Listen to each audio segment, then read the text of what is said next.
Hello, Conscious Educator here for my last and final video of the evening.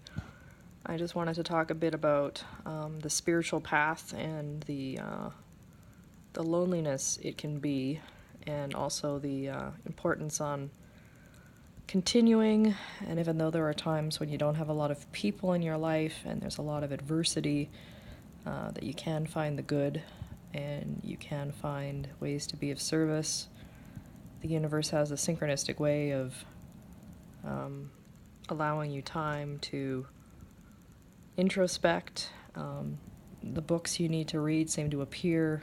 The people you seem to need to talk to seem to materialize. And if you view life in some ways as the holodeck on Star Trek, as characters having their entrances and their exit, and maintain a Buddhist type perspective that life is really but a walking shadow, as Shakespeare would say. People have their entrances and exits, and people are sometimes just players on a stage, and they enter and exit on the holodeck, not to be attached to any one person or event, but just to have this feeling of flow and acceptance and unconditional love for self. I think knowing that would have really, really helped me at a much younger age, in my teen years especially, if someone had given me that sort of infinite wisdom.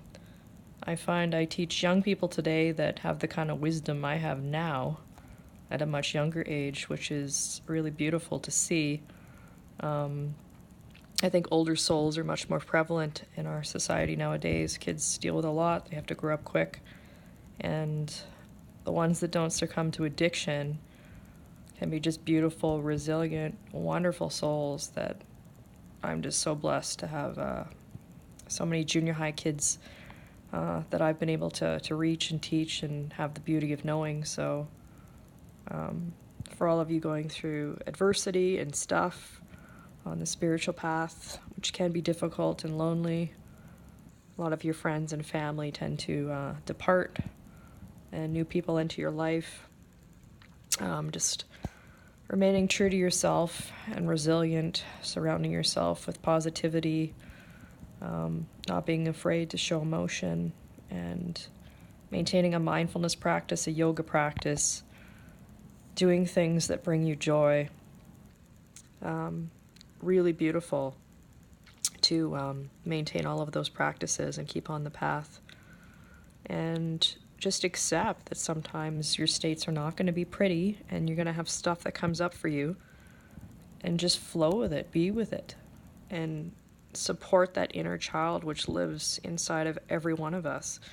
Again, if I had been given that advice at a much younger age, that would have been very helpful, as anxiety and depressive episodes can be severely scary and unsettling if you don't have the mindfulness core type principles to be with.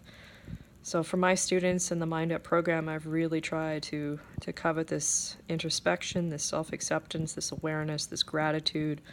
All of the core pillars of mindfulness are just saviors when things get hard, because there are so many risk factors nowadays, that kids can get into. And I don't have any addictions besides the occasional salty chip. Can't drink, can't smoke because of my disability with the colitis.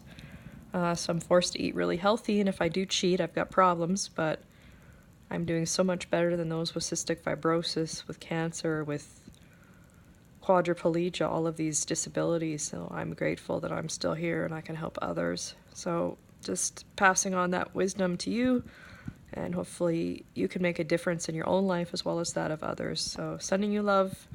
Have a great evening from the Conscious Educator.